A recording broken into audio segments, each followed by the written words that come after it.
Sahabat YT Moba, apa kabar kalian semua? Semoga kalian semua dalam keadaan sehat. Amin.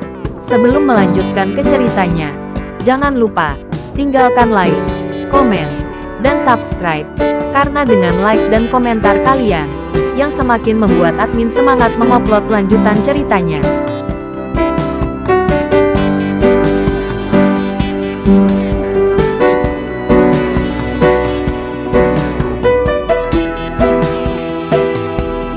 Episode 564. Kisah Ariel, anak bos besar yang berpura-pura culun. Ketika Ariel muncul di rumah lelang, tidak ada yang memperhatikan gambarnya. Mereka yang melihat sekeliling hanya bisa melihatnya sekali dan kemudian menang, jangan pikirkan dia lagi. Lagi pula, cara berpakaian Ariel sekarang tidak terlihat seperti orang besar. Dan orang besar yang mereka pikir pasti memiliki kehadiran yang besar. Jadi bagaimana mungkin dia bahkan tidak memiliki asisten? Karena pikiran semua orang tidak tertuju pada barang yang dilelang. Banyak barang yang gagal dilelang. Situasi ini tidak diharapkan oleh juru lelang, dan membuat beberapa eksekutif senior menjadi cemas. Dan Melissa dianggap sebagai lelucon. Juru lelang mengangkat topik Big Shot agar barang lelang lebih kompetitif. Namun siapa sangka hasilnya akan seperti itu. Bu, apakah lehermu tidak sakit? Apa yang kamu lihat? Mungkin orang besar itu bahkan tidak berpikir untuk datang, kata Melissa tanpa daya kepada ibunya. Hei, Mila menghela nafas. Tujuan kunjungannya hari ini, itu juga untuk mencapai kesuksesan besar itu. Tetapi sekarang tampaknya harapan itu mungkin sia-sia. Pemuda ini terlihat asing. Dia sepertinya bukan berasal dari daerah Indonesia.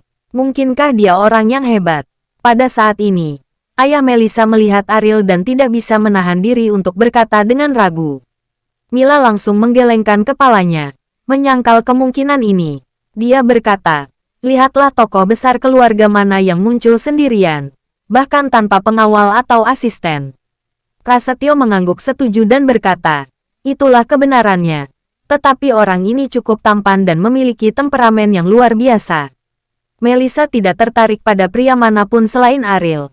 Jadi meskipun Prasetyo mengatakan ini, Melissa tidak repot-repot berbalik dan melihat. Melihat kurangnya reaksi Melissa, Prasetyo hanya bisa menghela nafas. Ketika dia mencari menantu laki-laki, dia tidak memiliki persyaratan untuk latar belakang keluarganya. Dia tidak keberatan meskipun Ariel tidak terlihat seperti orang kaya di matanya, selama dia disukai oleh Melissa, meskipun dia seorang pengemis. Prasetyo juga bisa jadikan tuan muda. Putriku, apakah kamu tidak benar-benar ingin melihatnya? Dia jauh lebih tampan daripada mereka yang mengejarmu, kata Prasetyo enggan. Tidak, menolak tanpa ragu-ragu. Dia hanya mengira kata-kata Prasetyo dimaksudkan untuk menggugah pikirannya. Jadi dia bahkan tidak menoleh ke belakang. Melissa tahu, ayah dan ibunya kini ingin dia segera menikah. Tentu saja, menikah bukanlah hal yang mustahil. Selama pihak lain adalah Ariel, Melissa bahkan tidak perlu memikirkannya. Sangat disayangkan, bagaimana hal seperti itu bisa terjadi. Mila tidak bisa menahan diri untuk tidak melihat lagi ke arah Ariel saat ini. Dan kemudian dia menyadari bahwa pria ini sangat tidak mencolok. Memang benar bahwa semakin Anda melihatnya, dia menjadi semakin menarik. Apakah itu temperamen atau penampilan? Dia memiliki kualitas terbaik. Jika dia tidak berpakaian terlalu sederhana, pasti bisa membuat mata orang berbinar. Putriku, lihat, orang ini benar-benar lain. Mila tidak bisa menahan diri untuk tidak mengatakannya. Mata Melissa hampir menembus langit. Kedua orang tuanya ini berusaha mencarikan pasangan untuknya. Sungguh suatu berkah bisa bernyanyi dan menyelaraskan. Bu, apa pendapatmu tentang kalung ini? Aku akan membelikannya untukmu. Melissa mengganti topik pembicaraan dan berkata, jika kamu merindukan desa ini, kamu tidak akan memiliki toko ini. Apakah kamu masih percaya dengan penglihatan ibu? Kata Mila. Prasetyo juga menambahkan kata saat ini, dengan mengatakan, jika orang lain sampai di sana lebih dulu pasti kamu menyesalinya. Jangan salahkan kami karena tidak mengingatkanmu. Jangan khawatir. Aku tidak akan menyalahkan kalian. Melissa menaikkan tawarannya. Kalung yang dilelang itu bagus. Jadi diberikan kepada ibunya sebagai hadiah.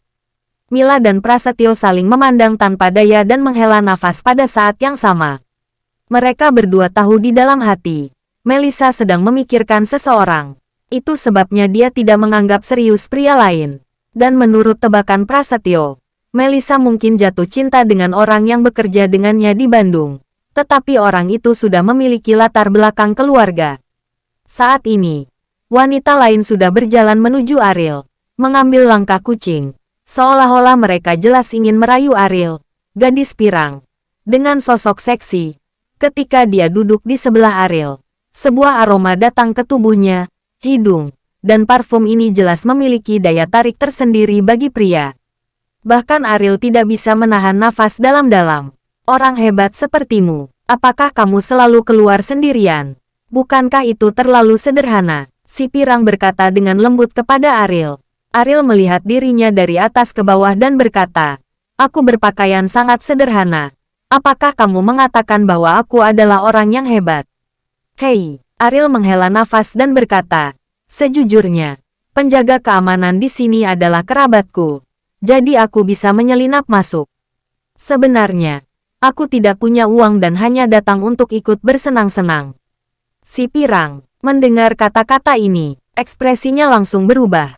Tidak lagi lembut dan lembut, tapi penuh dingin. Dia hanya ingin menguji apakah Ariel adalah orang yang hebat.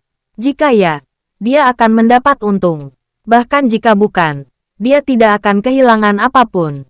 Sekarang Ariel secara pribadi telah menyangkal identitasnya. Si pirang secara alami tidak lagi tertarik padanya. "Buang-buang waktuku," kata si pirang dengan marah. Melihat si pirang bangkit untuk pergi, Ariel berkata, "Jangan cemas. Ayo duduk dan bicara."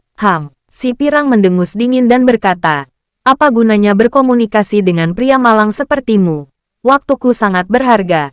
Bagaimana aku bisa menyia-nyiakannya untuk orang sepertimu? Cantik, tidak baik bagimu berbicara seperti ini. Aku duduk di sini. Anda berinisiatif mendatangi saya," Ariel berkata sambil tersenyum. Si pirang mencibir dan berkata, "Aku baru saja melakukan kesalahan. Apakah kamu, kodok sepertimu, benar-benar ingin makan daging angsa?" Petik 2. Entah itu daging angsa, tapi pasti banyak yang sudah memakannya kan? Kata Ariel. Arti kalimat ini sangat lugas. Mendengar hal tersebut, wajah si pirang menjadi semakin dingin. "Anda percaya atau tidak, jika saya memintamu mematahkan kakimu dan pergi dari sini, kerabat keamananmu tidak dapat melindungimu?" Si pirang mengancam. Ariel mengangguk dan berkata, "Saya percaya. Saya percaya. Saya takut. Saya benar-benar takut. Tolong biarkan aku pergi." Si pirang tersenyum bangga dan berkata, "Tidak apa-apa untuk merasa takut. Dan aku tidak akan peduli padamu, seorang pecundang." Setelah mengatakan itu, si pirang berbalik dan kembali ke tempat duduknya.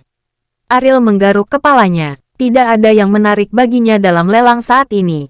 Tetapi karena dia tidak menghabiskan uangnya sendiri, tidak perlu memikirkan untuk menabung, dan lelang ini tidak terlalu menarik, dan terus menunggu hanya membuang-buang waktu.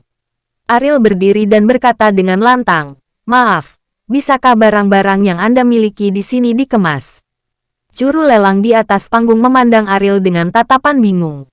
"Saya hanya mendengar orang mengemas makanan, tapi saya belum pernah melihat orang mengemasnya di pelelangan." "Pak, apa maksudnya?" Juru lelang bertanya pada Ariel. "Bukankah sudah cukup jelas? Begini, apakah sudah cukup jelas berapa biayanya jika saya membeli semuanya di lelang hari ini?" Ariel berkata sambil tersenyum. "Tuan, ini bukan tempat untuk bercanda. Silakan duduk," kata juru lelang. Begitu dia mengatakan ini, semburan omelan datang dari earphone juru lelang. Datang dari manajemen senior perusahaan lelang. Dan nadanya penuh kepanikan. Dia adalah tokoh besar di sini hari ini. Apa yang dia katakan bukanlah sebuah lelucon. Mohon maaf padanya secepatnya. Setelah mendengar ini, kelopak mata juru lelang melonjak. Dia adalah tokoh besar. Jadi benarkah dia ingin mengemas barang-barang ini? Setelah tertegun beberapa saat, juru lelang dengan cepat bertanya, "Tuan, apakah Anda yakin?" "Tentu," Ariel berkata dengan tenang. Seluruh tempat menjadi gempar, dan hampir semua mata tertuju pada Ariel pada saat yang sama. Lagi pula, Mengemas semua barang adalah jumlah yang sangat besar, dan tidak ada seorang pun yang bisa melakukannya. Melissa merasa sedikit aneh. Bagaimana suara orang kaya ini bisa begitu familiar? Dia tidak bisa menahan diri untuk tidak menoleh dengan rasa ingin tahu. Bersambung.